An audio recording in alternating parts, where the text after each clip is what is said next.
દેશના બંધારણમાં મુક્ત અભિવ્યક્તિનો દરેક નાગરિકને અબાધિત અધિકાર આપવામાં આવ્યો છે.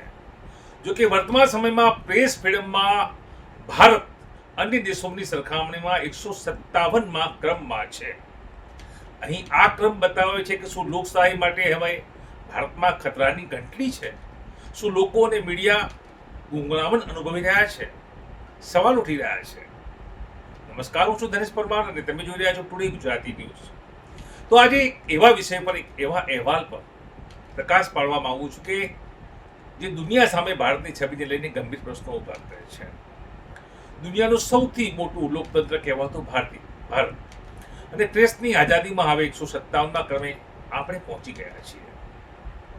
મિત્રો, આ આંકડાકીય માહિતી છે અને આ આંકડાકીય માહિતી રિપોર્ટર્સ વિથઆઉટ બોર્ડર્સ એટલે કે RSF દ્વારા જાહેર કરેલા પ્રેસ જે ઇન્ડેક્સ હોય છે 2026 છે તેમાં ભારતનું સ્થાન પાકિસ્તાન અને બાંગ્લાદેશની આસપાસ દેખાઈ રહ્યું છે. આ પ્રેસ ફ્રીડમની વાત છે.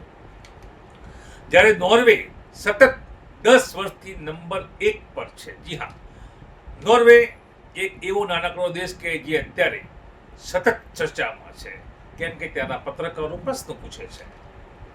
પ્રશ્ન એ છે કે આખરે નોર્વેમાં એવું શું છે કે જેથી નોર્વે ફ્રીડમમાં, પત્રકારિતામાં, મીડિયામાં નંબર 1 છે, અને ભારતમાં એવું શું થઈ રહ્યું છે કે પત્રકારો પોતે જ ડર અનુભવતા થઈ ગયા છે.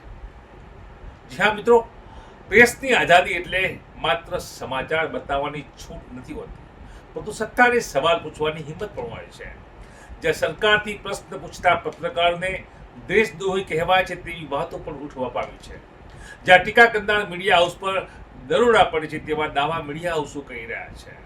જ્યાં સત્ય બોલતા યુટ્યુબરને કેસનો ડર રહે છે અને સુપ્રીમ કોર્ટ સુધી તેઓ પહોંચી રહ્યા છે તેવા દાવા થઈ રહ્યા છે. ત્યારે લોકશાહી ધીમે ધીમે નબળી થવા લાગી છે તેવું લાગી રહ્યું છે પીઢ પત્રકારોને. જી હા, તાજેતરમાં જ નોર્વેમાં ભારતના વડાપ્રધાનની પ્રેસ કોન્ફરન્સ દરમિયાન થયેલી નોકઝોક ફરી ચર્ચામાં આવી હતી.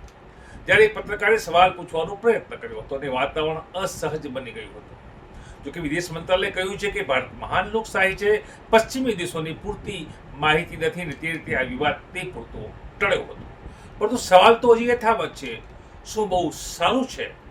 તો પછી ભારતનું સ્થાન 157 નંબર પર કેમ છે? પ્રશ્ન ત્યાં અટક્યો છે. શું કારણ છે કે નોર્વેમાં પત્રકારો નિર્ભય થઈને વડાપ્રધાનને પણ કડક સવાલ પૂછે છે અને ભારતમાં ઘણી વખત પત્રકારો પહેલા વિચાર કરે છે? આ સવાલ પૂછીએ તો મુશ્કેલ તો નહીં આવે ને? દિલમાં સવાલ થાય છે.